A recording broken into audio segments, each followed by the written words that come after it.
আরে ভাই, ক্যালেন্ডারে দাগ দিয়েছেন তো, নাকি শুধু প্রথম 20টা ম্যাচের হিসেব কষেই বসে আছেন? ওদিকে বিসিসিআই কিন্তু বোমা ফাটিয়ে দিয়েছে। হ্যাঁ বন্ধুরা, নির্বাচনের ডামাডোলে আইপিএলের পূর্ণাঙ্গ সূচি নিয়ে যে ধোঁয়াশা ছিল তা আজ এক তুড়িতে উড়িয়ে দিল জয় শাহর বোর্ড।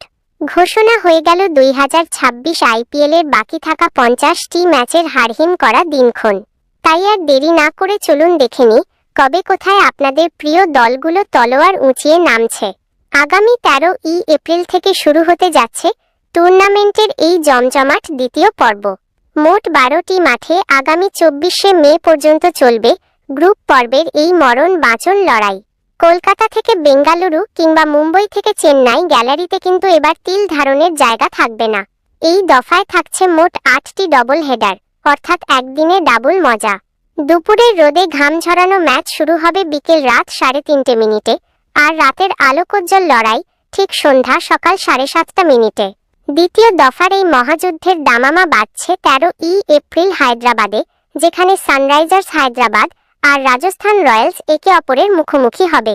তবে আসল খেলা তো শুরু হবে 23শে এপ্রিল, কারণ ওই দিনই ওয়াংখেড়েতে মঞ্চস্থ হবে আইপিএলের আসল এল ক্লাসিকো, মুম্বই ইন্ডিয়ান্স বনাম চেন্নাই সুপার কিংস। এই দুই মহারথীর দ্বিতীয় লেগের লড়াই হবে 2 মে ধোনিদের গড় চিপক স্টেডিয়ামে। আর আগামী 24শে মে কেকেআর বনাম দিল্লি ক্যাপিটালসের ম্যাচ দিয়ে জবনিকা পড়বে এবারের গ্রুপ পর্বের। তবে এবার কেকেআর সমর্থকদের জন্য একটা মিষ্টি তেতো খবর আছে।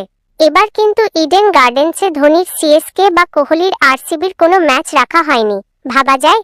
এদিকে বর্তমান চ্যাম্পিয়ন আরসিবি তাদের 3টি ম্যাচ চিন্নাস্বামীতে খেললেও বাকি 2টি হোম ম্যাচ খেলবে ছত্তিশগড়ের রায়পুরে। আর পাঞ্জাব কিংস তো পাহাড়ের প্রেমে মজেছে। তারা তাদের 3টি গুরুত্বপূর্ণ ম্যাচ খেলবে ধর্মশালার সেই চোখ জোড়ানো স্টেডিয়ামে। প্লে অফ আর ফাইনালের জন্য অবশ্য আপনাদের আরও একটু অপেক্ষা করতে হবে, বোর্ড তা পরে জানিয়ে দেবে। তো বন্ধুরা, আপনার কি মনে হয়, এবার কি ট্রফি আবার আরসিবির ঘরেই যাবে, নাকি কেকেআর বাজিমাত করবে? ঝটপট কমেন্টে আপনার ফেভারিট টিমের নাম লিখে দিন।